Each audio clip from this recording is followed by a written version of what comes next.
Que el Señor les bendiga. El privilegio de nosotros de presentarnos delante del Señor, honrarle, glorificarle con nuestra alabanza, amén. Y yo creo que nosotros estamos con ese deseo en nuestro corazón de siempre darle gloria al Señor, darle nuestra alabanza. Así que yo creo que allí en su lugar donde está, usted puede aplaudir, puede saltar, puede abrir un espacio para que usted pueda gozarse delante del Señor, amén. Así que yo le invito en este día a que pueda usted adorar al Señor con todas sus fuerzas y con todo su corazón. Aleluya, gracias Señor Jesús, porque bueno es Dios y para siempre es su misericordia. Nuestro Dios grande eres tú, Señor. Aleluya, bendito eres, Señor. Aleluya.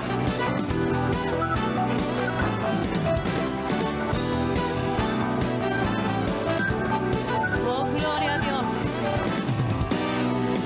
De Israel es poderoso, Jehová nuestro Dios no perderá. Él guía a su pueblo en la batalla, ante él sus enemigos caerán. Oh, grita fuerte victoria ante él, alcen todos la voz, canta y danza el triunfo del Señor, que ganó el enemigo de los dos. Oh, grita fuerte victoria ante él, alcen todos la voz, canta y danza el triunfo del Señor, que ganó el enemigo derrotó.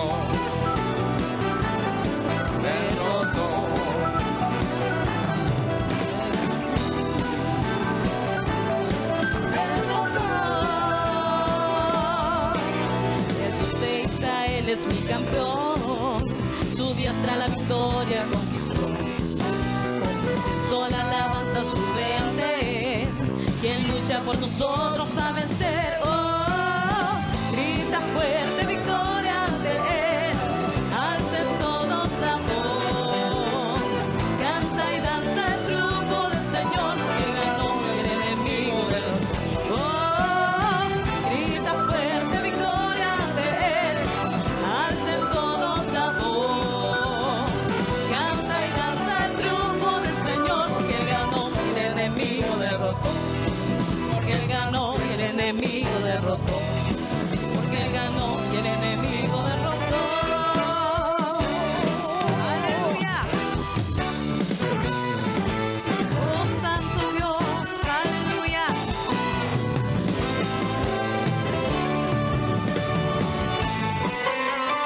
Oh, bendito tu nombre, Dios. Aleluya.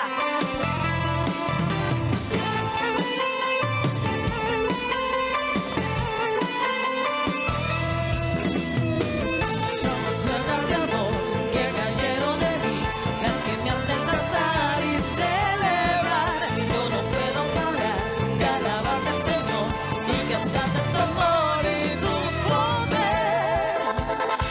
Cantaré a él con un cántico nuevo, yo celebraré, cantaré a él con un cántico nuevo.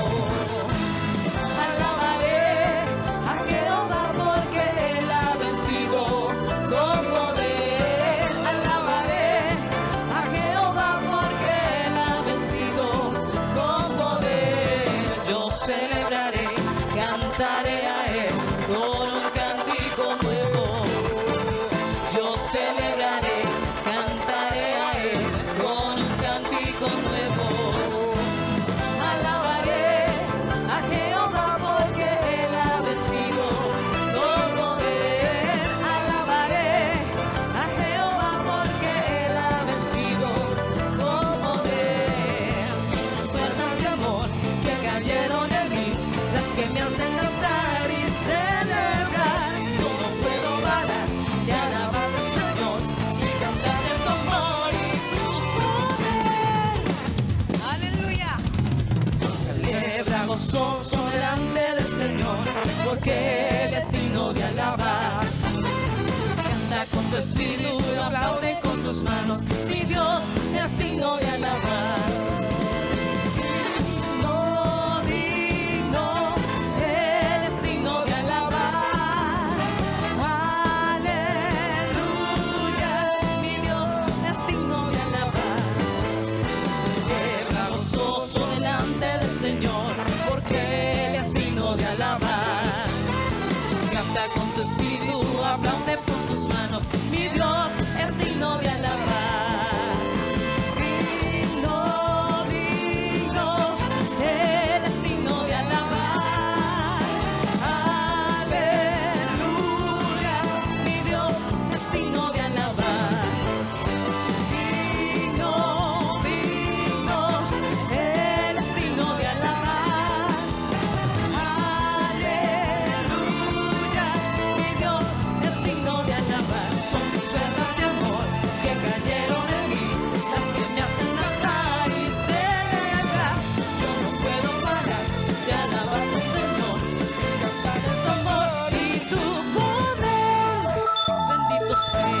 su nombre por siempre.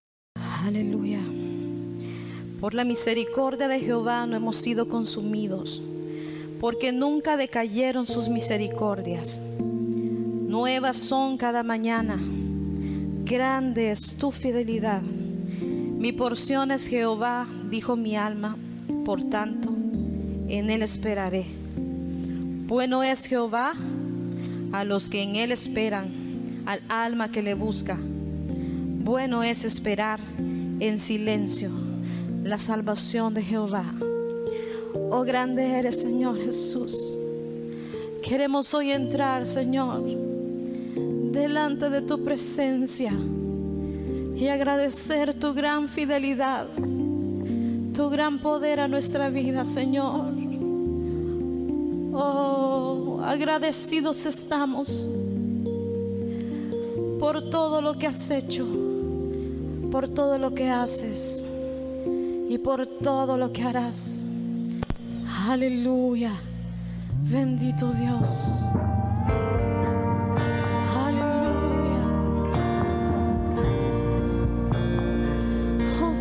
Señor Jesús,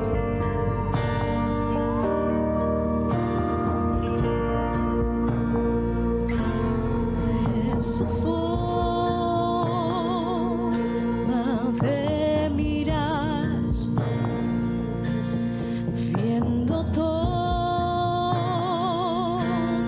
bien o mal, aún así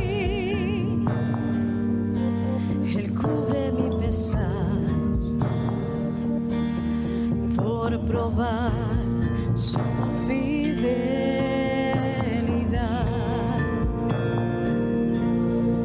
Es la forma en que provee toda mi necesidad, hasta su vida derramar por probar su fidelidad. Fidelidad, oh, tu fidelidad tan profunda y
promesas y en tu palabra, Señor. Aleluya. Aleluya. Oh bendito Señor Jesús. Nuestro corazón te canta. Aleluya. Oh, Jesús.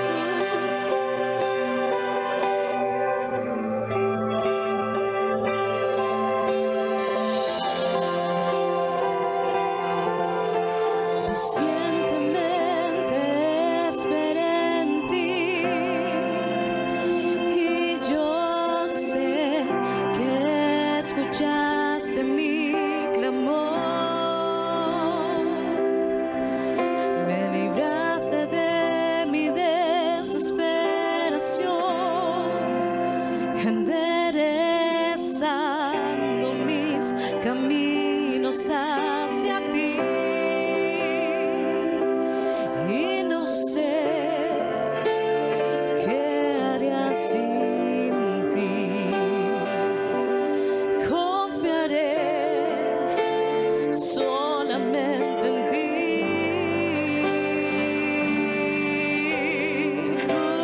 Cúbreme con tu amor, Señor. Abrázame. Abrázame, líbrame y socórreme.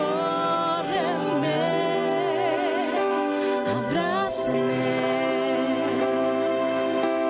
abrázame. Aleluya. Es en tu abrazo, Señor, que estamos seguros. Aleluya.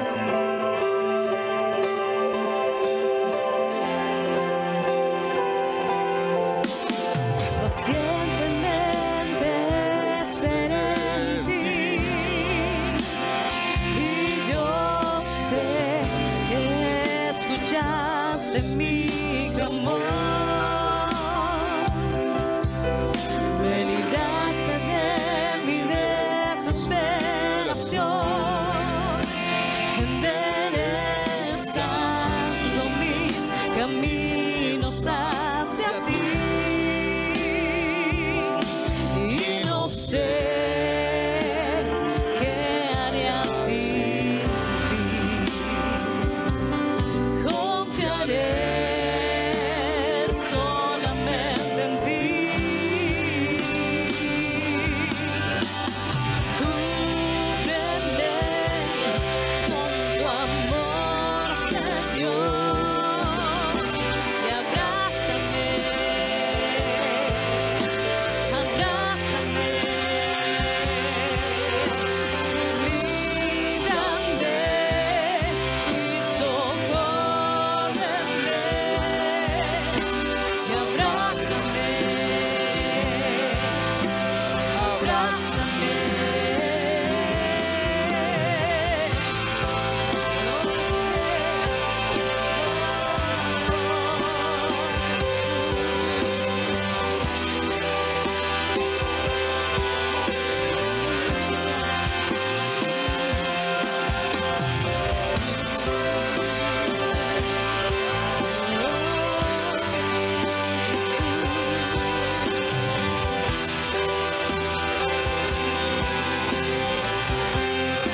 sea la gloria, sea la honra y el poder al que está sentado, al que está sentado en el trono, al que vive para siempre y siempre, sea la gloria, sea la honra y el poder, sea la gloria, sea la honra y el poder, sea la gloria, sea la honra y el poder, sea la gloria, sea la honra y el poder, sea la gloria, sea la honra y el poder, sea la gloria, sea la honra y el poder. Oh, a ti sea la gloria, Señor, al Rey que vive por los siglos de los siglos, al Dios de nuestra salvación.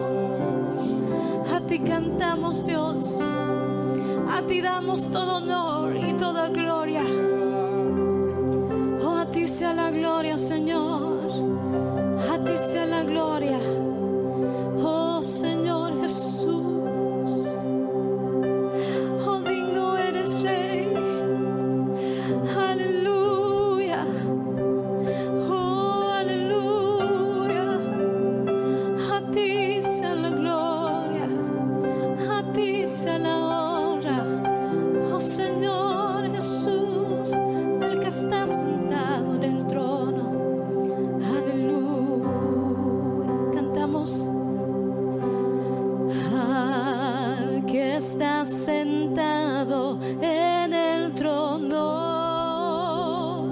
al que vive para siempre y siempre, sea la gloria, sea la honra y el poder, sea la gloria, sea la honra y el poder, sea la gloria, sea la honra y el poder, sea la gloria, sea la honra y el poder.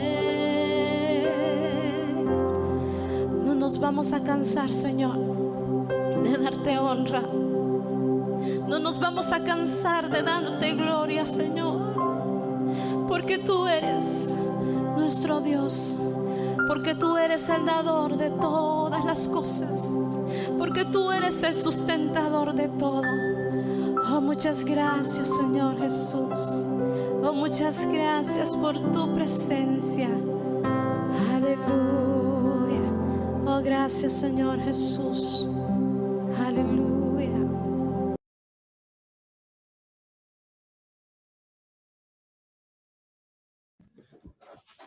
Dios les bendiga, mis amados hermanos, bienvenidos todos. Vamos a comenzar ya nuestro momento de escuchar la palabra del Señor, así que prepare su corazón y nuestro hermano Edgar Flores está ya listo para hablarnos de parte de Dios. Hermano Edgar, bienvenido y adelante. Gracias, hermano Jorge.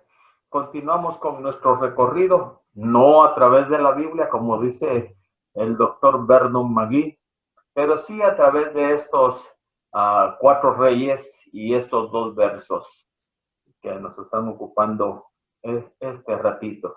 No, y sí, la verdad no estamos haciendo nada exegéticos y buscándolo en todas las referencias de la Escritura, que usted le sugiero que lo haga, va a encontrar una riqueza, pero no pierda de vista que el contexto es lo que viene o hasta los días finales.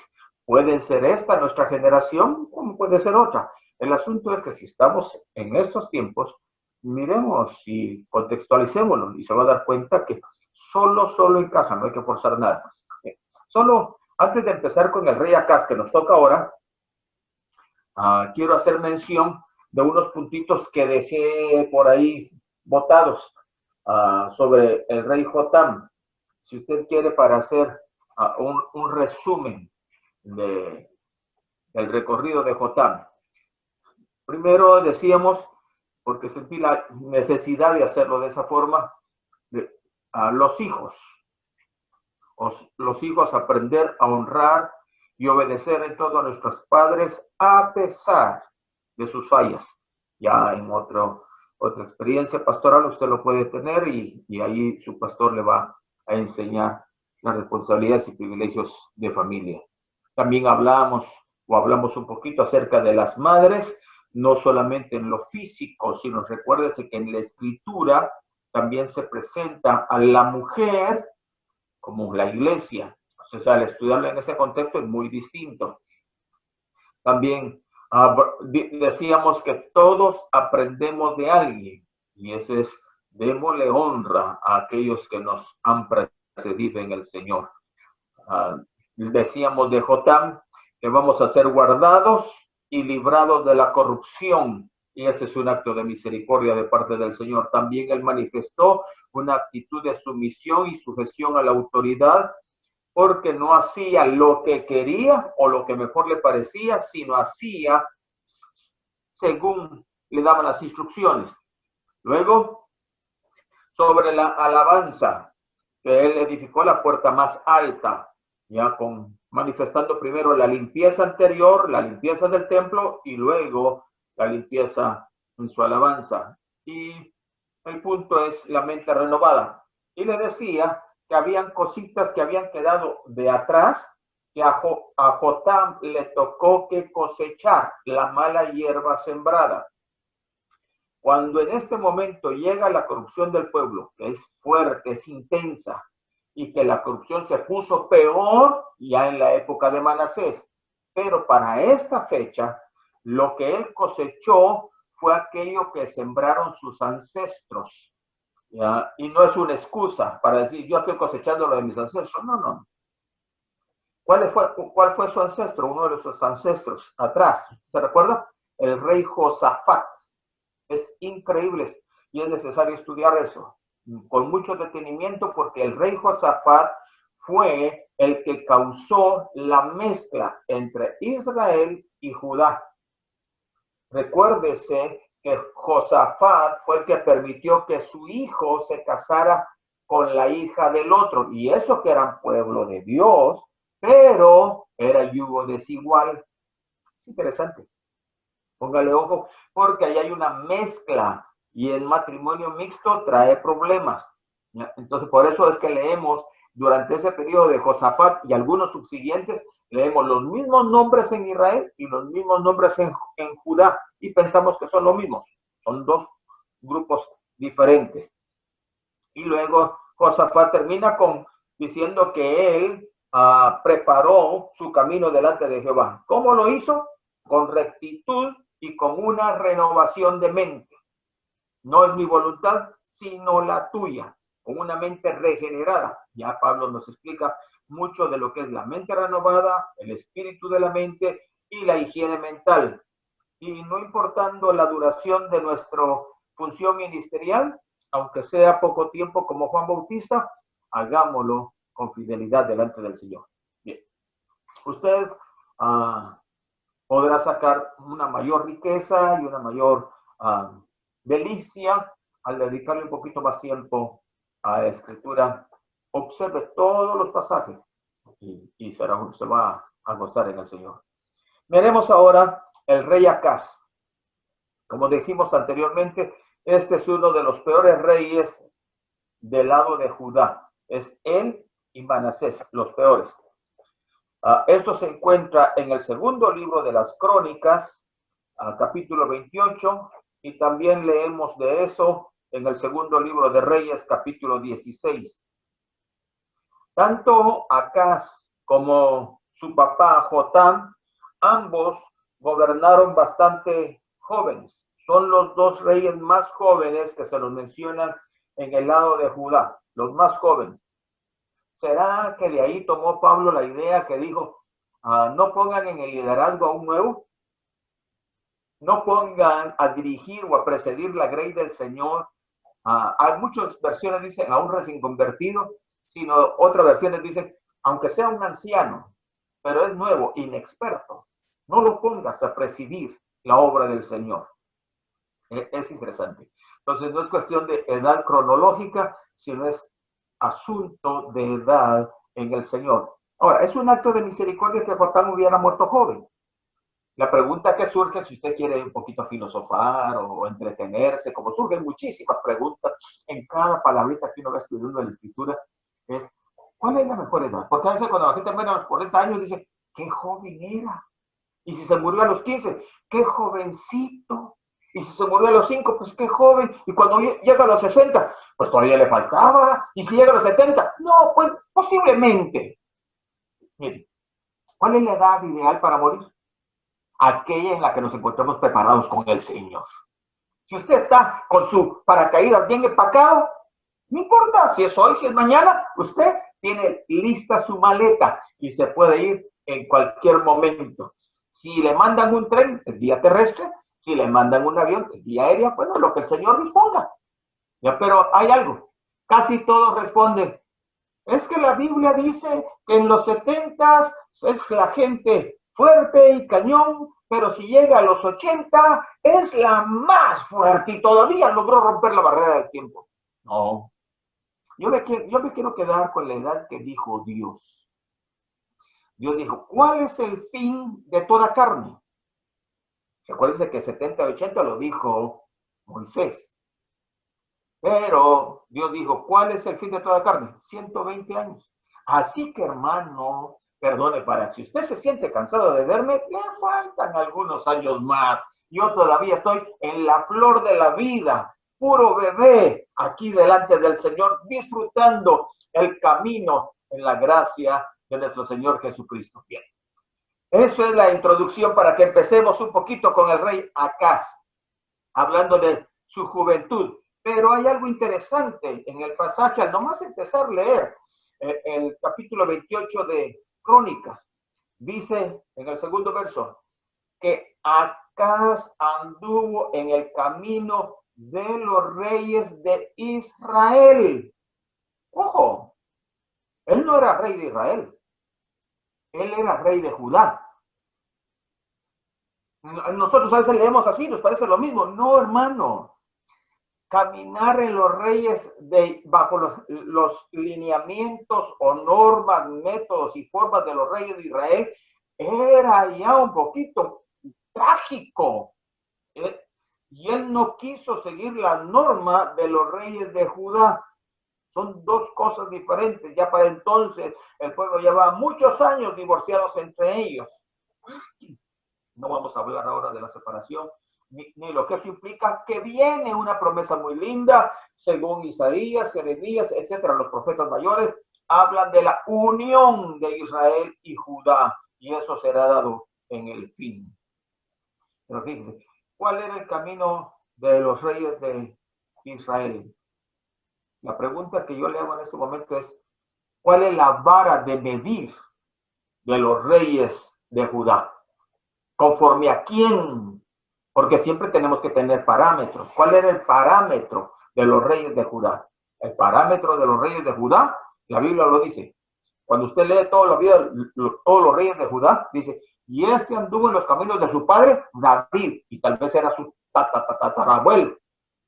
Este anduvo en los caminos de David, su padre, y era una, 2, 3, 4, 5, 6, 7, 10 generaciones, 100, 200 años atrás. Y nos dice, este anduvo en los caminos de David. O sea, la vara de medir de los reyes de Judá era David. Este es el estándar, dijo Dios. Y todos tenían que dar ese estándar. Por eso Dios lo puso. Pero los reyes caminaban abajo. Unos casi le llegan a la medida. Y usted se va a dar cuenta que había, algunos dicen que fueron 8, otros dicen que fueron solo 5. La verdad es que al final fueron 2, 3. Los que más o menos estuvieron a esa altura, y usted mira el camino y la bendición que hubo en su reino. Ahora la pregunta es, eso es en Judá. quién era la vara de medir de Israel. Es lo más cuestionable y lo que la gente se queda preguntando. Pues no había ninguno, porque parece que en Israel lo que había eran puros golpes de estado. Yo creo que de ahí lo aprendimos los latinos. A cada rato damos golpes de estado por todos lados. Bueno, ahora ya no tan tal vez. Pero fíjense, la vara de medir de los reyes de Judá era Jeroboam primero. Hay dos Jeroboanes en la Biblia. Es Jeroboam primero. El primer rey de Israel fue Jeroboam, y él fue el que estableció las bases de toda la desviación de las 10 tribus, de años, y eso fue lo que causó que el pueblo de Israel nunca volviera a estar en unidad con Judá. Es increíble. La vara de medir de Israel es Jeroboam. Bueno, ese rey lo vamos a ver de último y vamos a ver algunas cositas en ese asunto. Entonces, la Biblia dice, y Acaz caminó, vamos a traducirle entonces, según las normas, métodos, costumbres que aprendió de Jeroboam, cosas que aprendió. Bueno, Jeroboam cambió un sinnúmero de cosas, pero la escritura, con una de las primeras cosas que empieza es diciéndonos que Acaz estableció ídolos, puso imágenes, dice, antes anduvo en los caminos de los reyes de Israel y además hizo imágenes fundidas a los Baales, en el verso 2 del capítulo 28. Usted lo va a leer despacio. Entonces, ya ese es un problema. Ídolos. Alguien va a decir, bueno, hermano, aclaremos ya no venga usted a decirnos que ídolos esos, los muñecos que andamos cargando, ya nosotros salimos de ahí, ya abandonamos todo eso. No, hermano lindo. La Biblia, Pablo nos habla que hay gente que tiene ídolos en su corazón, y la misma escritura lo dice. La avaricia es idolatría. O sea, sí hay mucha idolatría hoy todavía en corazones cristianos. ¿Qué es eso? Esencialmente la escritura está enseñando que ídolos es cualquier cosa que ocupa el lugar del Señor, a quien le rendimos tributo, adoración, delante de quien nos estamos doblegando. Y aunque hoy la gente no se doblega delante de una imagen, pero sí se doblega delante de las redes sociales. ¿Sabe usted que hay hermanos que llegan al culto y pasan con las redes sociales? Clic, clic, clic, clic, clic, clic, clic, clic, clic, clic, clic, y el pastor dándole y cayendo la unción del cielo, y el hermanito, clic, clic, clic, clic, clic, clic, clic, clic, clic, clic. Y hay otras personas que no pueden vivirse en eso. Mire, si salen de la casa y se les olvidó el teléfono, ese es el día de la gran tribulación para ellos. Se acabaron. Es un problemón. Entonces, a lo mejor, ¿qué dice la Biblia? La Biblia dice, fíjese lo interesante, en el libro de Ezequiel, la Biblia dice, cuando la gente ponga ídolos en su corazón, déjeme leerlo para no fallarle en esto. Háblales, por tanto, y diles, hablando Ezequiel al pueblo, así ha dicho Jehová el Señor, cualquier hombre de la casa de Israel que hubiere puesto sus ídolos o ídolos en su corazón. Fíjense, no está hablando de ídolos afuera. Ídolos en su corazón y establecido el tropiezo de su maldad delante de su rostro. Y viniere al profeta de Dios, no un falso profeta, y viniere al profeta de Dios. Fíjense lo que dice. Yo, Jehová, responderé al que viniere conforme a la multitud de sus ídolos. Así que si usted tiene en su corazón un ídolo, y el ídolo es anhelado con tanta fascinación y desespero, tener un carro, aunque sea como se dicen por algunos lugares, un pichirilo de los años 50, pero quieres un carrito.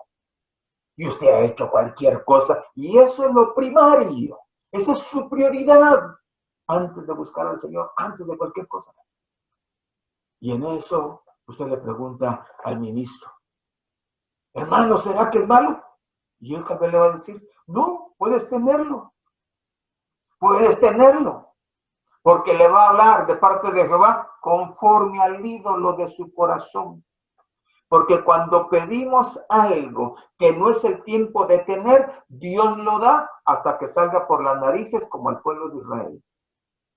El pueblo pidió carne, no porque Dios no quisiera darle carne y no porque no le fuera a dar carne. No era el tiempo de comer carne. Así que si pedimos antes de tiempo, por eso la escritura es linda cuando dice, pidamos conforme a su voluntad. Entonces Él los oye. Pero si pide para sus talentos y pasiones, pues Dios se lo va a dar. Y aquello que pudo o debió haber sido una bendición, se transforma en un medio en que alguien se vaya a colgar. Eso es difícil. La gente no cree que esto sucede, pero esto sigue sucediendo. ¿Por qué? Porque Dios, quien reguló las normas para su pueblo en el pasado, es el mismo ayer, hoy y será mañana. Es el mismo Dios de antes con el pueblo de Israel cautivo en Egipto y es el mismo Dios que hoy está con nosotros en la cuarentena. Dios no ha cambiado. Nosotros somos los que queremos que Dios se vuelva más blando, como que fuera ya un anciano cansado y que no puede hacer nada. No, hermano. Dios está sentado en su trono. Así que recién estaba empezando y él ya había empezado mal. ¿Sabe por qué empezó mal? Por una razón. Vio a su papá Jotam, culto y culto y culto, y entraba a adorar a Jehová y andaba edificando a la puerta más alta, o sea, la alabanza. Y lo miraba y dije, qué aburrido. Ya me cansé de tanto culto. Ese fue el problema para empezar en el corazón de acá. Por eso decidió ir y ver los caminos de Israel, que eran más blandos, que eran más relajados, no habían tantas exigencias, eran muchas permisiones. Es más, quiere que le diga, hay lugares así como es. Es la alabanza, sí, pero es que ahí con mi papá, qué alabanza tan aburrida usted. Fíjese que puros coritos de viejitos. Y fíjese que, no, espérese. La alabanza para el Señor no es aburrida. Si para Dios lo alegra. Entonces es lo más importante. Es el asunto de la condición del corazón. ¿Cómo estamos? Fíjese que hay lugares en donde ponen, yo estoy hablando de lo que me consta, iglesias donde pintan el edificio, o sea, un salón para los jóvenes, lo pintaron de negro y le ponen ahí las luces y todo el asunto, y luego ponen la cuestión de humo y comienzan los jóvenes en la adoración con las luces apagadas. ¿Ah? ¿Cómo dice Juan? Juan dice, ustedes aman las tinieblas porque no quieren venir a la luz. De repente, si les prenden el foco, los vamos a encontrar haciendo cosas que no deben. Y eso que dice alabando al Señor. Imagínense, hermano. Eso está pasando. Bueno, viene el caso porque aquí Acaz nos está manifestando que estaba aburrido de andar en los caminos de su papá. Pero la misma Biblia, cuando usted lee el capítulo 28, dice, y Jehová, hermano, no pasemos por alto esas cosas. Y Jehová lo entregó en manos del rey de Israel y en manos del rey de Siria. Jehová, no fue el diablo. Israel y Judá, aunque eran hermanos, la mayoría del tiempo estuvieron en tingas, peleando, eran enemigos. Israel se hizo amigo de Siria, que era enemigo de Judá, y también con Israel se hicieron amigos para luchar en contra de Judá. Y dice, y Jehová lo entregó. Recuérdese que Jotam no quiso unirse en esa compañía. Él rehusó esa mezcla. Pero ahora Jehová es el que permite eso. ¿Quién levanta al enemigo? Jehová. ¿Quién lo permite? Jehová. Hoy tenemos aquello muy malo de decir que cuando algo malo nos llega, cuando nos sentimos oprimidos o cuando nos sentimos un poquito cautivados o cautivos, el Señor reprenda. Hermano, estoy pasando una prueba. Ore por mí y ayune y echemos fuera al diablo. Fíjese que el diablo no ha llegado a El Salvador. El diablo no está en Guatemala. Ni siquiera ha llegado a Colombia. El diablo andaba por Europa. y la gente lo anda reprendiendo de donde no se ha metido. ¿Saben cuál es el problema? Que creemos que todo lo malo viene del diablo, cuando esta tormenta la levantó Dios. Déjenme que se lo ponga más claro. Hay tormentas que a los hijos necios Dios se las levanta para que los echen al mar. Y si no, lee el otro libro de los profetas menores, Jonás. ¿Se da cuenta? Entonces, en la escritura tenemos nuestra caminata. Ahí el Señor ya no lo ha dejado. Pero ¿qué fue lo que pasó con este hombre? Que no quería, de verdad, se negaba a caminar en los caminos del Señor. Y Dios me entregó en las manos de su rey. Ah, está bien, yo voy a ver cómo le saco. ¿Sabe qué fue lo que hizo? Él vio a las naciones cananeas, a los vecinos, porque geográficamente usted lo puede ubicar y es más interesante verlo desde ese punto de vista, en la geografía. Entonces, él vio todo eso, tomó a su hijo. Es muy probable que haya sido el primogénito porque era la costumbre de la época. Tomó a su hijo primogénito y lo vio como hacían los otros dioses, los otros pueblos. Y agarró a su hijo y lo sacrificó al dios Moloch, el ídolo cananeo. ¿Qué es eso? Que lo entregó a ese dios. Cuando dice lo dedicó, quiere decir que lo sacrificó, lo quemó, lo degolló a ese dios. Eso es triste. ¿Por qué? Porque él quería tener el poderío igual como tienen las naciones vecinas. Algunos dirán, hermano, eso ya pasó de moda. Miremos el contexto realmente. Miremos cuál es la aplicación. ¿Sabe cuál es la aplicación? Padres que hoy están sacrificando a sus hijos, ¿cómo? Cuando no les dedican tiempo ni les ponen atención y los dejan todo el día viendo televisión. Cuando los dejan todo el día entregado al internet, entregado a las redes sociales, entregado a las cosas. Y como ahorita están encerrados y en cuarentena, una película tras otra, ni siquiera se levantan ni para comer, ni para bañarse, ni para nada. Quieren que papá y mamá les sirvan en el sofá. Y todavía dice, hermano, ¿y qué será que mi hijo no quiere nada con Dios? ¿Y qué será? Le pregunto, papá, usted tiene un altar al Señor. Recuérdense que ha sido parte de los estudios que han habido en las congregaciones durante este tiempo. Entonces, es necesario enseñar y juntos invocar el nombre del Señor. En lo personal, no es nada ético hablar de uno, y no me gusta contar experiencias para no fundamentar nada bíblico en base a una experiencia personal. Pero tengo mis propias. Pero yo mismo soy producto de un culto familiar. Era costumbre en la casa hacerlo. Y ahí, a la edad de 11 años y feria, el Señor me bautizó con el Espíritu Santo. Y no porque tuviera ganas ni fuera el hermano santísimo. Mire, como decían en la casa, un patojo, molestón, a todo lado. Y yo le dije a mis hermanas, se apuran a orar, porque estaba viendo un programa de televisión. Y me cayó mal que me estuvieran llamando a orar.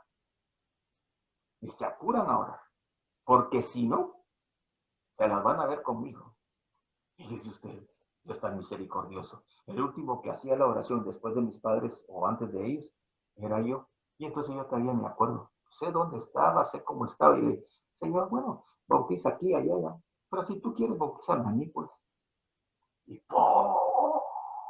Cayó el fuego del cielo.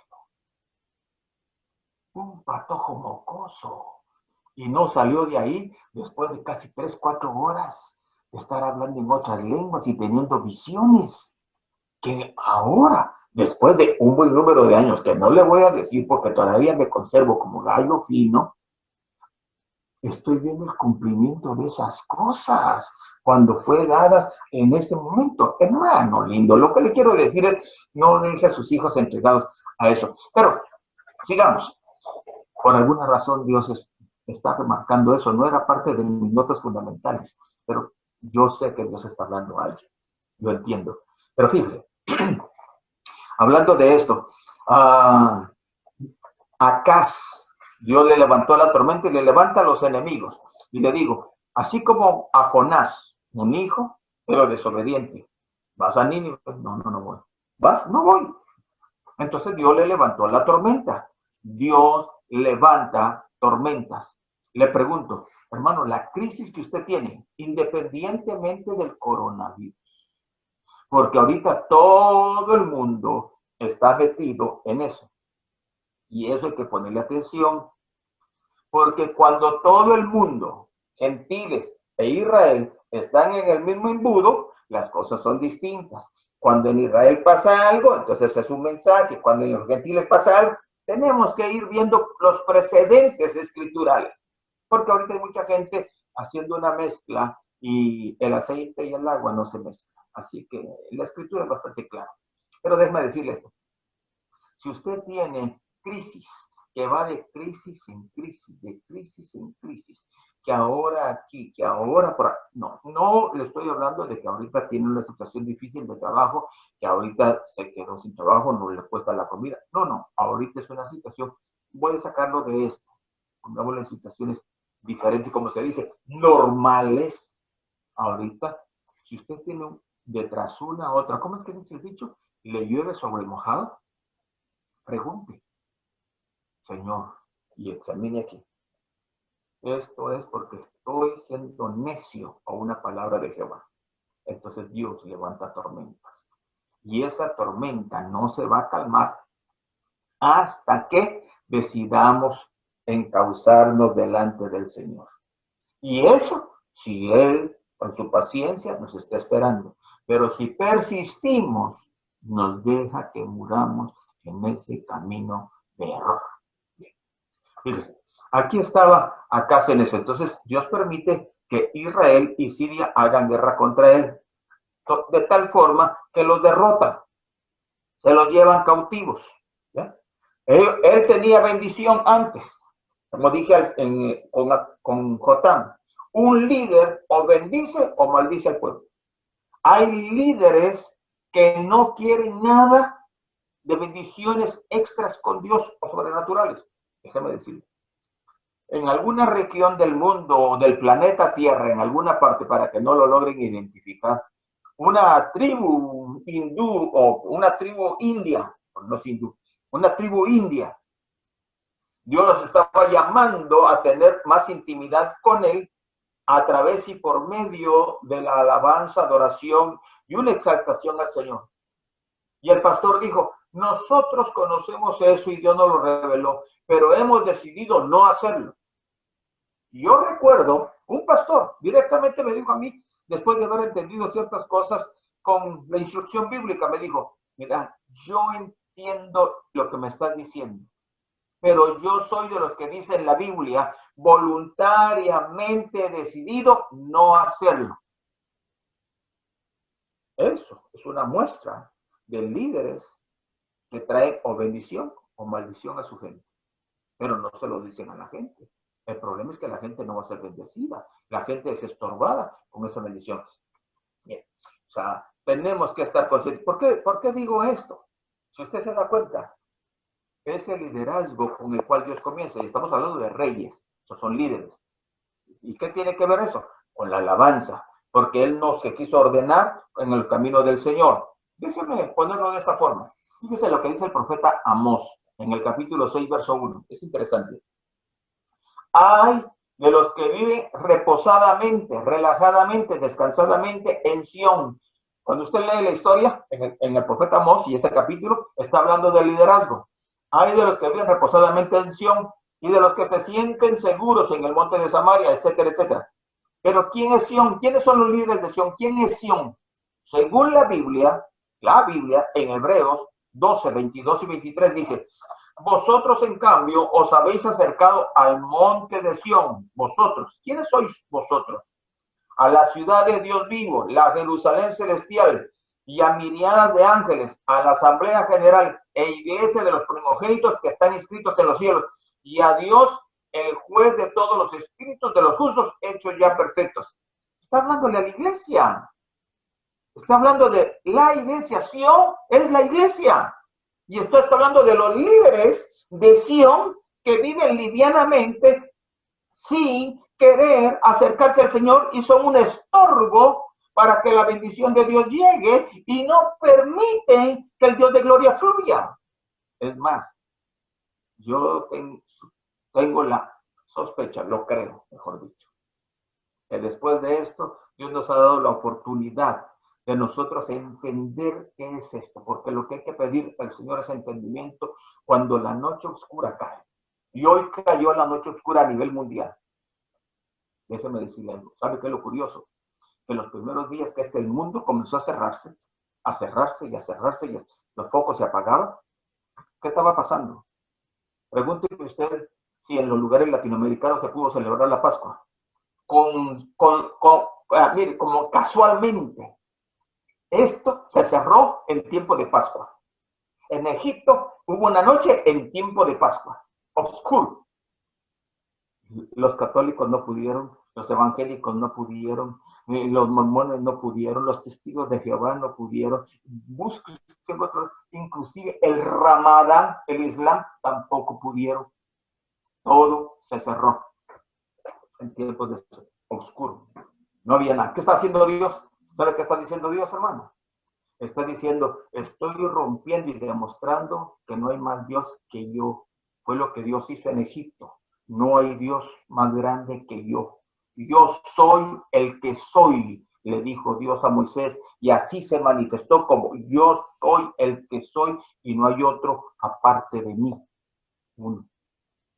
Segundo, en ese momento, antes de decir el segundo, es que en ese momento Dios está rompiendo todo molde, todo método, toda costumbre. Porque dígame, ¿a qué hora se reúne usted ahora en el culto?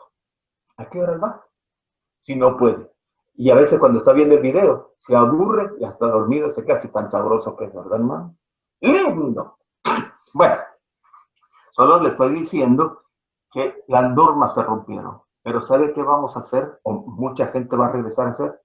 Va a regresar a su mismo molde. ¿Quién le dijo a usted que antes de la prédica hay que cantar? Ah, es que la Biblia dice que el rocío. Estúdialo bien. Y se va a dar cuenta que no siempre. Si usted va al libro de los Hechos y va al Nuevo Testamento, dice, Pablo llegaba en tiempos de persecución. Solo llegaba a oír la palabra, ni tiempo de cantar tenía. Es interesante, hermano. Pero nosotros hacemos de nuestro culto un molde.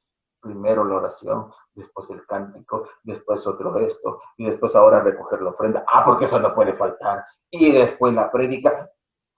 Hermano, ¿y qué tal si Dios quiere que ahora yo empiece con la prédica y después se terminó el culto? Amén. No hay alabanza. No, eso es la prédica. Y los hermanos llegan despuesito. ¿Qué pasó, hermano? Y el culto se acabó. ¿Quién le dijo a usted que la alabanza era darle tiempo a los perezosos para que llegaran tarde? Nunca, hermano, aprendamos. Si a usted lo llaman a tener una reunión con el presidente de su país, usted va a estar una hora antes y bien trajeado. Pero ahora que va a adorar al Rey de Reyes, porque así le dicen en el culto, venimos a alabar al Señor y démosle gloria al Rey de Reyes. Sí. El culto empezó a las 7 y usted llega a las 8. Perdóneme que sea tan directo, pero sí, como es de lejos, no voy a recibir los tomatazos. Pero con la bendición de Dios nos vemos y yo los sigo amando. Pero fíjese esto es interesante. Entonces tenemos que aprender qué es lo que el Señor quiere para bendecir. Que rompamos eso. La pura rutina. El Señor dijo al pueblo de Israel lo mismo que dijo hoy. Cansado estoy de vuestros sacrificios y holocaustos y de la rutina. Ya lo rechazo. El Señor no quiere eso. Él quiere que nuestro culto sea un culto dirigido por Él. ¿Qué tal si este día llega el hermano Isauro, o llega el pastor Jorge a su congregación, o llega el pastor Gasparín a su congregación, o el pastor quien sea, dice, hermanos, el Señor me ha motivado. Este día no va a haber prédica, vamos a cantar toda la noche. Vamos a entregarnos a la alabanza y la oración. ¿Qué pasaría si un día llega? Fíjese que ahora no va a haber escuela dominical, ni va a haber devocional, va a haber un domingo de oración. Como no vienen al culto de oración, hoy vamos a orar todo el domingo. ¿Sabe cuál es el problema, hermano? No me gusta, ya se fue. No, tenemos que aprender a movernos según el soplo del Espíritu. Y eso es lo que Dios hizo. Y Dios está haciendo eso. Y va a esperar a ver quiénes son atrevidos para seguir la orden del cielo en lugar de los moldes preestablecidos y preconcebidos. La otra cosa que Dios hizo en Israel que fueron básicas a través de las 10 plagas. Esas se resumen en dos cosas. Por eso, cuando yo estaba viendo esa situación a través de una experiencia, fue fascinante. Dios está cortando todo tentáculo de sostén. ¿Qué es lo que estaba diciendo Dios? Yo quiero que ustedes aprendan que yo soy Jehová su proveedor. Yo soy Jehová Jireh, el que provee. ¿Sabe por qué? Porque hoy muchos lo primero que hacen es decir, hermanos, no nos estamos reuniendo, pero aquí le damos el link para que mande su ofrenda y sus diezmos. ¡Sí! Si la gente perdiendo trabajo, usted, espéreme. No, con paciencia. Yo sé que un cristiano formado, maduro, no hay que pedirle. Él lo da y generosamente de su corazón. Y si no tiene, aunque sea un par de blancas hechas, como la viuda. Pero sabe cuál es su devoción porque es maduro. ¿Ya? Entonces, ¿ahora qué? ¿Y ahora quién voy? Jehová, tu proveedor. Jorge Müller decía, con tantos niños y miles y 100 y pico de ministros, dijo, nunca en tantos años nos quedamos sin darle de comida, darle comer a nuestros niños en los orfanatos. Por eso el padre de los orfanatos. La única vez, dice, se tardó como 20 o 30 minutos. Y todo porque el panadero había cocinado para otros, le habían encargado pan, cuando llegó le dijeron que ya no y la fiesta había suspendido. Entonces él dijo, voy a dejárselos al orfanato. Y resulta que el orfanato no tenía nada y por eso ese día él comieron pan y tarde. De lo contrario, él cuenta en todo eso su biografía. Pero ahora la gente prefiere leer chistes. Lea biografías de hombres que le edifican y lo instruyen. Bueno, esto es un paréntesis. El hecho es que Siria e Israel tomaron 200,000 cautivos de Judá y se los llevan cautivos. Y cuando ya los llevaban cautivos, fíjese que aparece un profeta, el profeta Obed, que es la única vez que se menciona en este pasaje. Y el profeta Obed les dice, oigan, gente de Israel, los que ustedes traen cautivos son los de Judá. Así que no se porten mal ni desleales con ellos, sino devuélvanlos. Jehová les dio la victoria. Pero ahora regrésenlos porque son sus hermanos. ¿Sabe qué es lo sorprendente? Primero, Obed aparece una sola vez en la escritura, pero cumplió su ministerio y su función en el momento indicado, a la hora indicada y según lo que Dios quiso. Igual que Juan Bautista. Pocos días, pero dijo lo que dijo en el tiempo que tenía que decirlo. Hay gente que Dios la llama a ser protagonista de un solo acto, pero hay quienes se quieren quedar en el escenario todo el tiempo. Si usted es predicador de un solo acto, haga lo que le toca que hacer, entregue su mensaje y siéntese otra vez. A mí me pregunta, ¿cuál es su mensaje? El mensaje que Dios me dio y usted me va a oír el mismo mensaje todo el tiempo, dicho de distinta forma, pero el mismo mensaje. ¿No? Hay gente que no tiene ni mensaje. Predica de todo, pero no tiene mensaje. Porque le tira todo y a nada le pega. Tener mensaje es tener una palabra directa del cielo, pero presentada en diferentes formas y facetas, de tal manera que la persona siempre sea alimentada y no se dé cuenta que le están remachando lo mismo. Es increíble eso. Bueno, eso es lo que el Señor quiere aquí. Así que el profeta Obed, primero, apareció cumplió su ministerio, y segundo, en Israel había un remanente. A pesar que eran negros y se habían apartado de Jehová, había un remanente que sí oía la voz de Jehová. ¿Por qué? Porque Dios siempre tiene un remanente. Por duro que haya sido y extremas las situaciones, Dios siempre tiene un remanente en cada lugar. Y en este tiempo había un hombre que sí estaba oyendo la voz de Jehová. Aquel que se vuelve al Señor, sin importar el lugar en donde esté, Dios le va a hablar. Dios habla. Lo que no hay son oídos que quieran escucharle. Bien. En este caso, Dios utilizó a Israel y a Siria para tratar con Judá.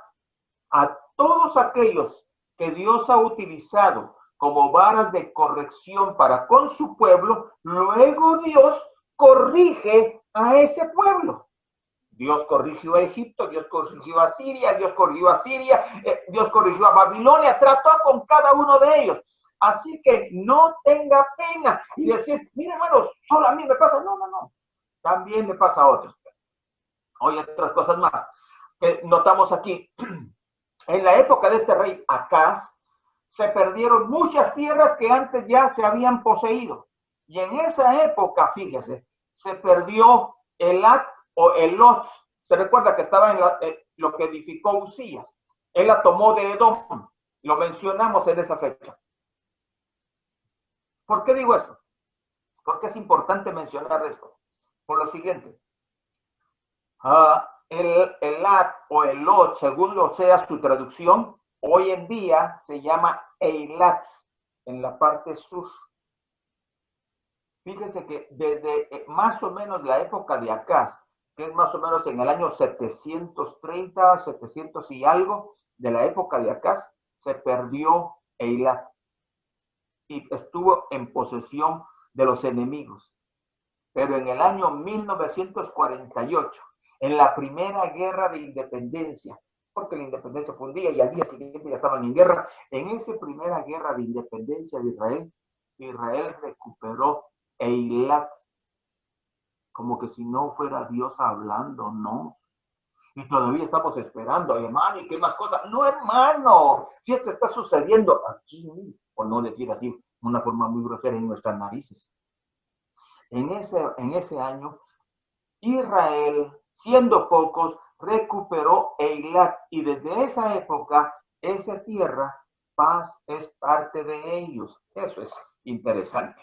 Bien, porque usted nota que Acaz perdió la tierra de Edom, los filisteos le quitaron tierra, los de Israel le quitaron tierra, los de Samaria le quitaron tierra, todo le quitan. La pregunta es, ¿por qué? Sencillamente por la necedad de su corazón. Lección: si persistimos en la necedad y obstinación de nuestro corazón, perdemos las bendiciones adquiridas. Y Acaz nunca se arrepintió.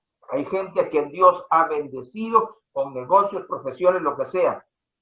Pero si se obstina en ser ahí terco, necio, haciendo lo que quiere sin volverse al Señor, entonces perderá el deleite de disfrutar aquello que Dios le ha dado. Eso es difícil. ¿Cuál es la solución? Volveos a mí, dijo Jehová. Volveos y yo me volveré a vosotros. Cuando nos volvemos a Él, el Señor, dice la Escritura, hasta nuestros enemigos hace estar en paz con nosotros. Como dice un dicho por aquí, latino, no sé si es latino o es centroamericano, pero es latino, es a dos pullas no hay toro que aguante. Ahora se imagina usted, Acaz no tenía dos pullas, tenía cuatro. Tenía a Israel, a Siria, a Edom y a los filisteos. Cuatro pullas. ¿Dónde iba a aguantar? Para abajo, para abajo, para abajo. Ahora, si usted va a Isaías capítulo 7 al 9, que también le sugiero que lo lea porque es el complemento de esto, ahí está toda la historia también narrada desde la perspectiva de Isaías.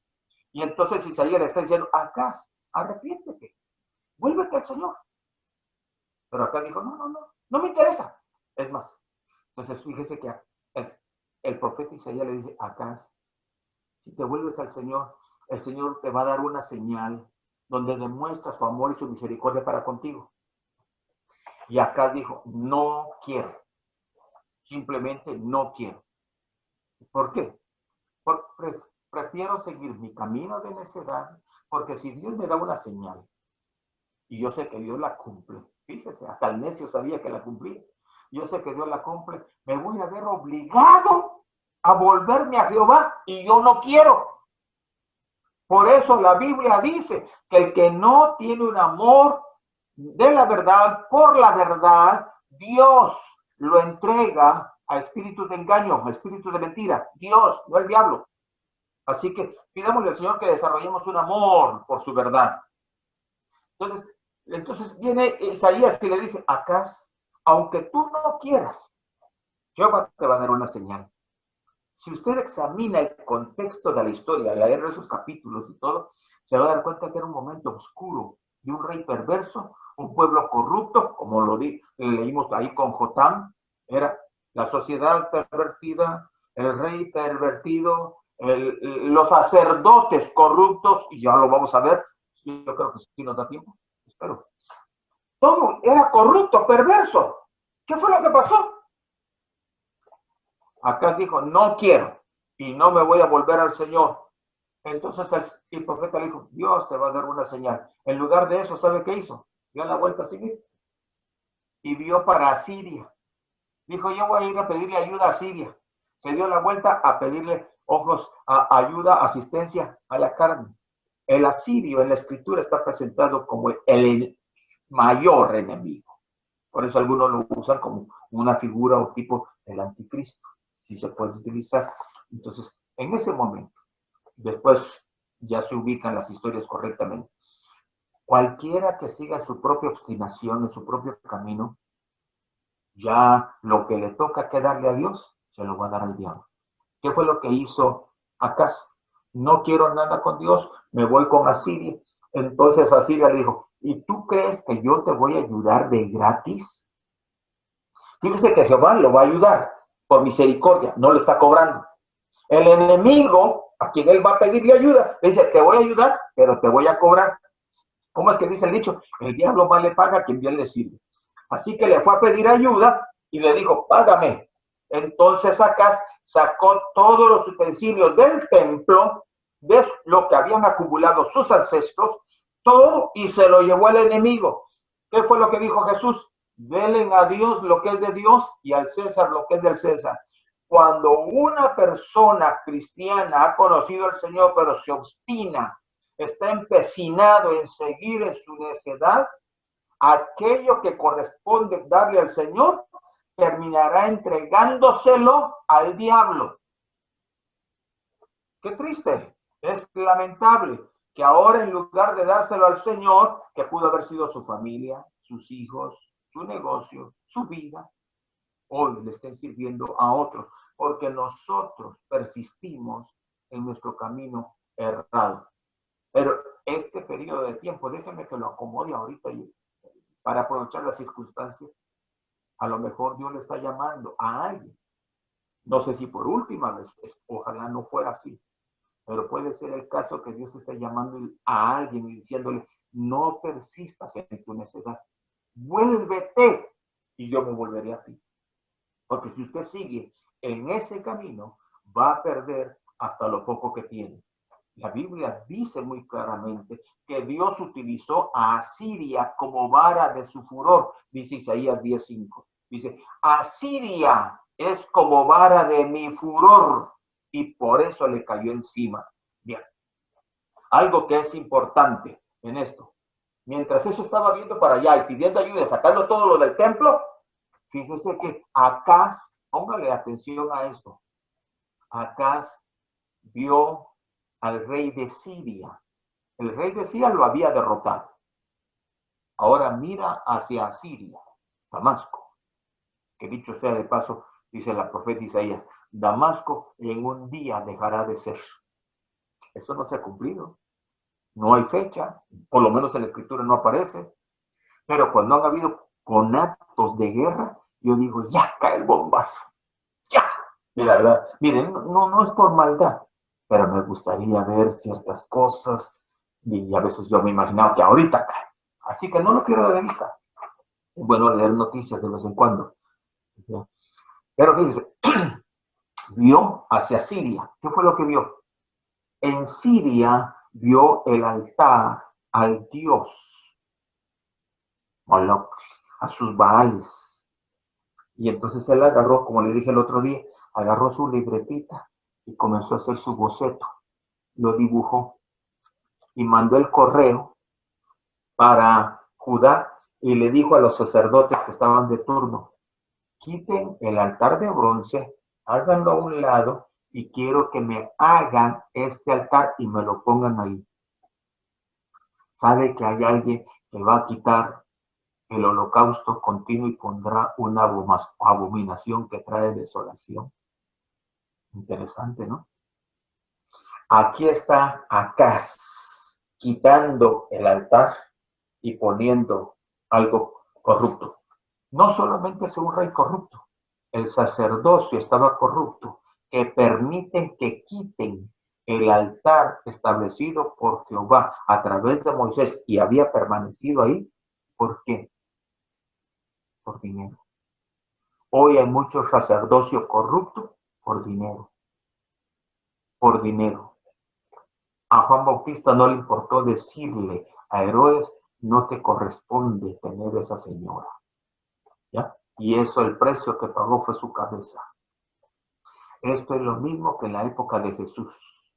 Los cambistas en el templo, vendedores de animales, etcétera, etcétera. Quizás comenzaron con una buena acción y de hecho fue así, pero terminaron en la perversión.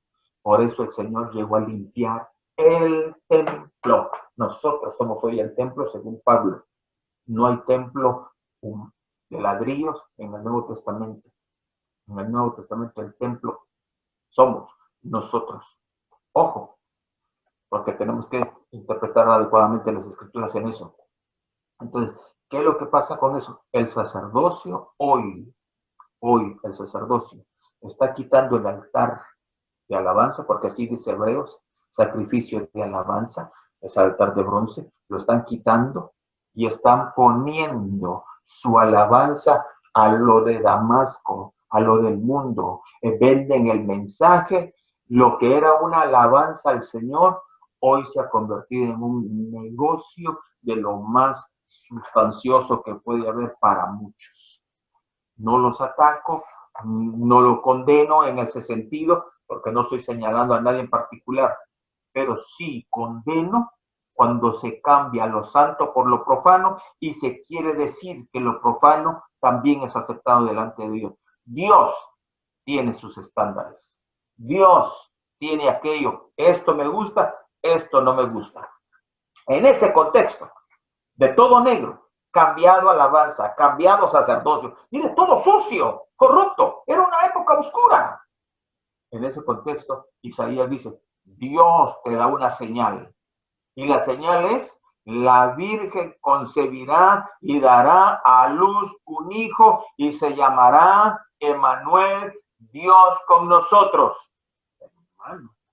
Y todavía le agrega, y antes de que esa criatura sepa discernir entre lo bueno y lo malo, estos dos tizones a los cuales tú le tienes miedo, dejarán de ser.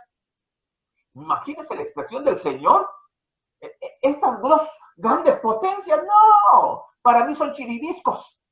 Eso es lo que dice Dios, no son nada. Pero aquel hombre no se quiso arrepentir. Dijo, no, no lo quiero. ¿Qué sucedió? Imagínense que llega la noticia, la Virgen dio a luz y está en el Emmanuel. Hermano, eso sucedió 65 años después, esas dos naciones ya no existían. Ya habían cambiado. Israel ya había sido llevado cautivo. Lo llevaron los asirios. ¿Ya? Y Siria también la derrotaron. Eso es interesante. ¿Qué es lo que está sucediendo?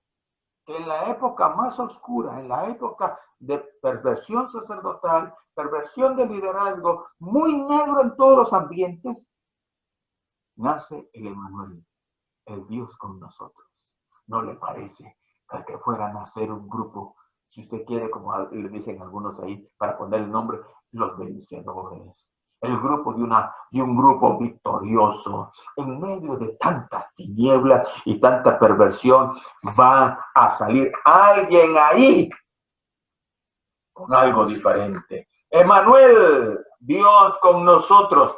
Yo le puedo decir, hermano, no se desespere, no se desespere, no se alarme en este tiempo de cuarentena, usted a veces está estrujado o se siente en una condición muy difícil. No se desespere, Dios está ahí. Aproveche este tiempo, Dios está ahí y le quiere hablar y le quiere dar una palabra profética como se la dio Isaías en aquel momento. La palabra profética es, Dios está contigo, no te ha desamparado, no te ha dejado, con todo yo te recogeré. Mire, esto es Increíble. ¿Por qué? Porque es parte del cumplimiento y cada vez la cosa está más caliente. Si usted quiere verlo, ¿hay conocimiento hoy? Sí, Daniel dijo que la ciencia aumentará, etcétera, etcétera. Eso está tanto en el sentido escritural, porque la palabra conocimiento ahí se aplica a lo teológico y se aplica a lo secular. Así que son las dos cosas. Para este momento, solo voy a hablar de lo secular. Imagínense. Hace un número de años, porque actualmente la mayoría de científicos que existen, pues, que han operado en el mundo, se calcula que hay como unos 70-80% vivos en esta época. ¿Ya? Y cada minuto, dicen, cada minuto se añaden alrededor de 2000 páginas de conocimiento científico en las revistas de ciencia y en medios de comunicación. Si eso es así, ¿sabe cuál es el asunto?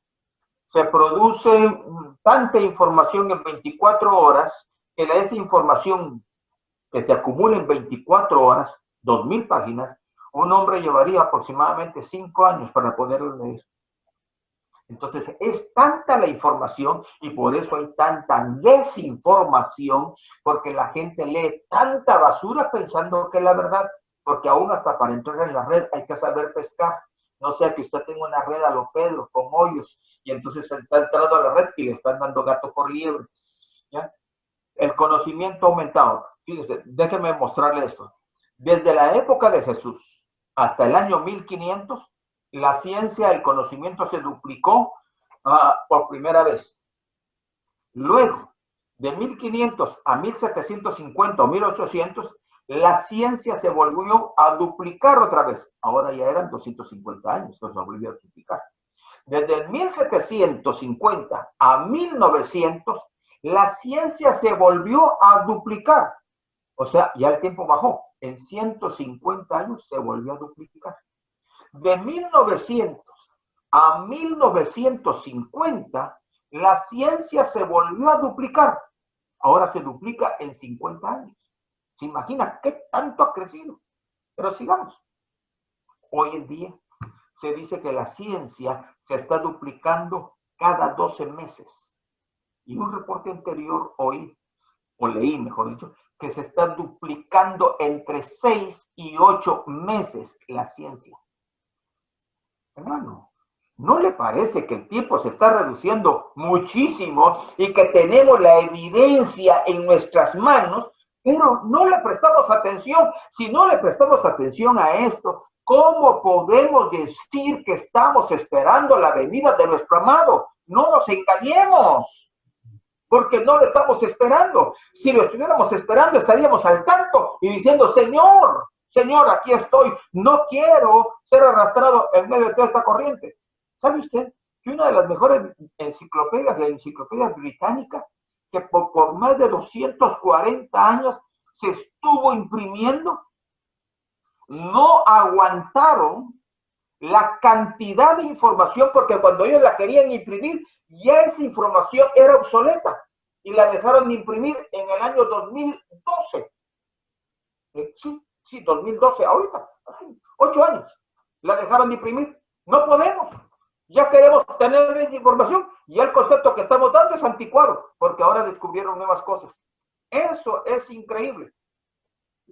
La ciencia dice que el periódico New York Times del día domingo tiene más información que lo que la gente podía leer en el siglo XIX. Solo un periódico de un solo día. Ya no digamos los 7 días de la semana. Ahora, eso estamos hablando del conocimiento en esas cosas.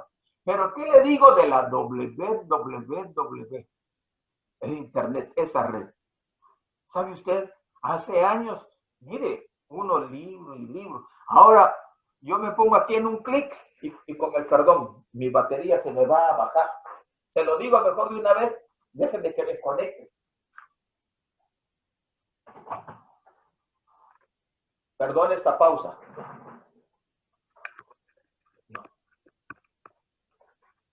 Ahora, en este asunto de la internet, le decía, uno iba de libro y libro, de biblioteca, lo que fuera. Ahora yo estoy aquí y con un clic voy a la biblioteca de Israel, y de ahí en el otro clic me traslado a la Biblioteca Central de Washington. En un clic hago un tour en París. ¿Ya? En otro clic voy a la Patagonia. Lo tengo aquí, a un clic, sin salir de la oficina. ¿Qué decimos de los medios de transporte? En el 1900, apenas unos cuantos años atrás, en los 1900, el medio de transporte, a pie o en caballo o burro, según las condiciones de la gente. ¿Ya? Despuesito, ¿qué vino? La bicicleta. Despuesito, los motores de vapor. Despuesito, el tren con la leña, carbón. ¿Ya? Ahora, ¿qué nosotros tenemos? Si usted mira, puede ver las fotos antiguas en algunas partes. Hoy nosotros tenemos automóvil, vamos de un lado para otro. Cuando usted examina, se da cuenta que hasta 2, 3, 4 carros en una casa y todos pertenecen a la familia. Antes, de alguna forma, nosotros hoy tenemos trenes que viajan a más de 200 kilómetros por hora. La gente antes de ir de un lugar a otro tardaba meses. Pregúntele a Pablo, de ir de una ciudad a otra en barco, y cuando la agarraba la tormenta, peor, meses. Hoy la gente se pone en un avión de Nueva York y va a Tel Aviv, a Israel, en 13 horas, y todavía sí dice, qué largo. Pregúntele a Pablo y no nos estaremos quejando. Tenemos problemas nosotros con eso. De verdad, somos mal agradecidos con el Señor.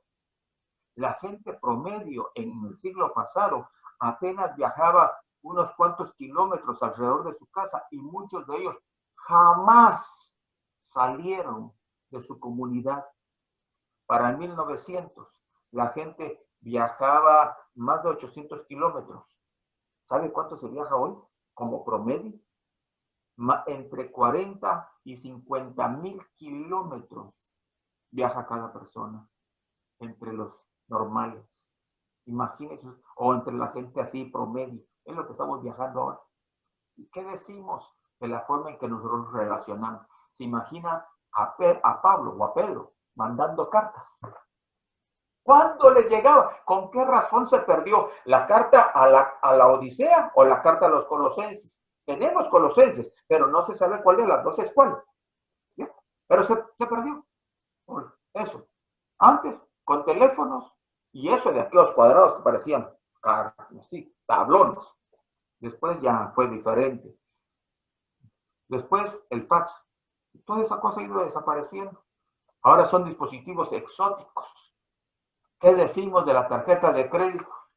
Uno está en un rancho, le pasan un cartón, esa señal llega a Nueva York o a donde esté, en 2 minutos ya va de regreso diciéndole, no tiene fondos, o tal vez sí los tiene, ¿no? Para decir que sí tiene buen hermano.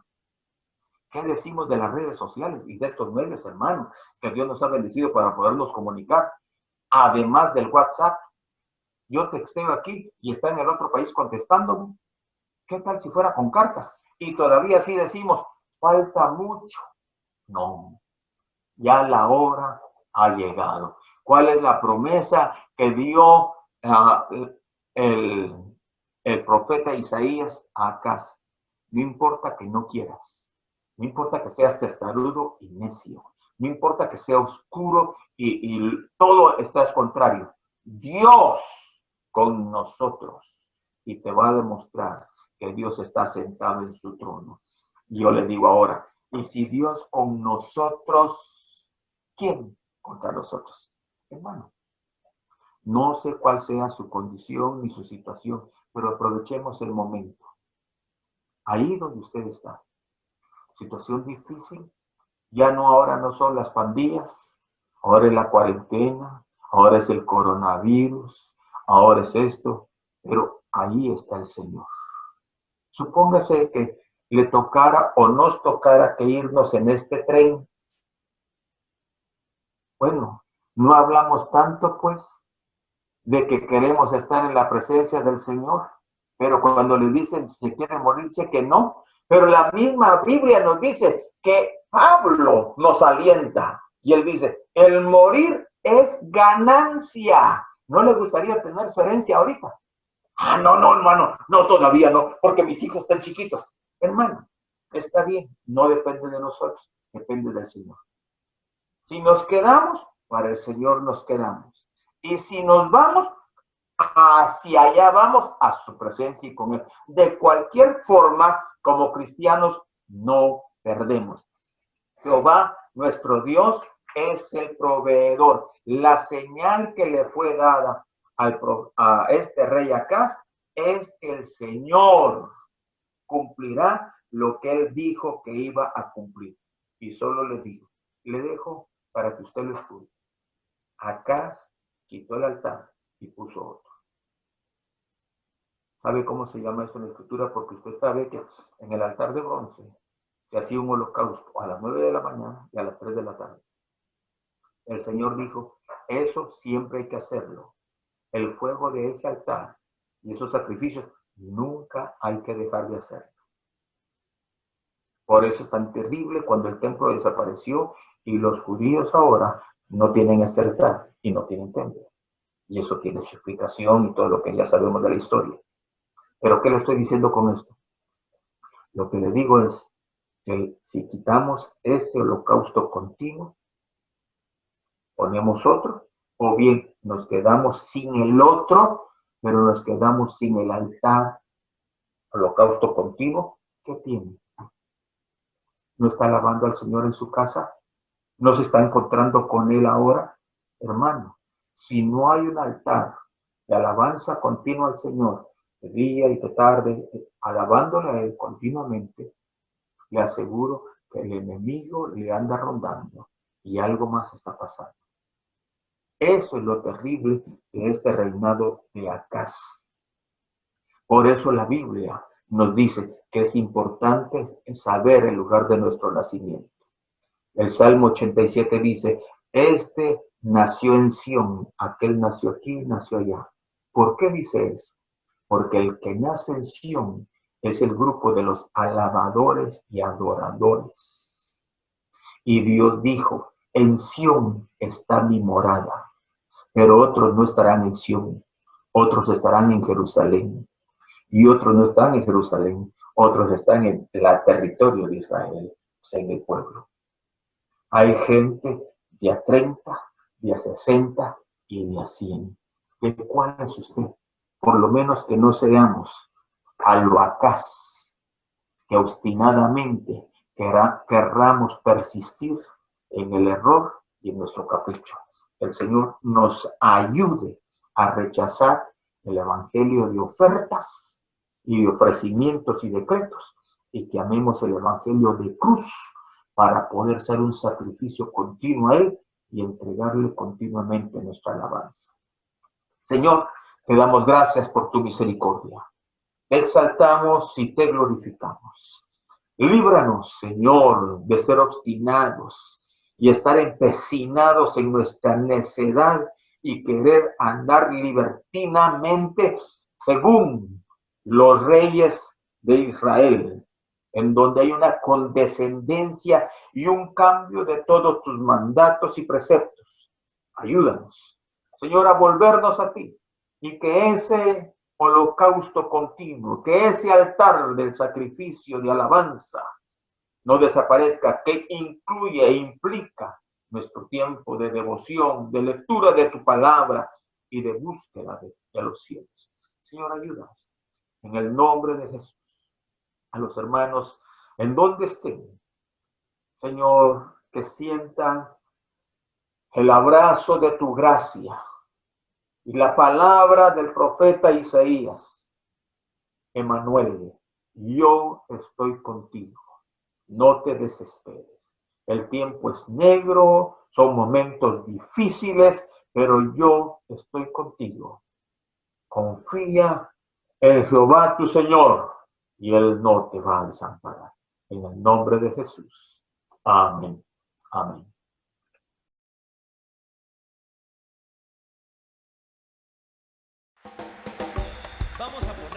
caribeños, declarando quién es el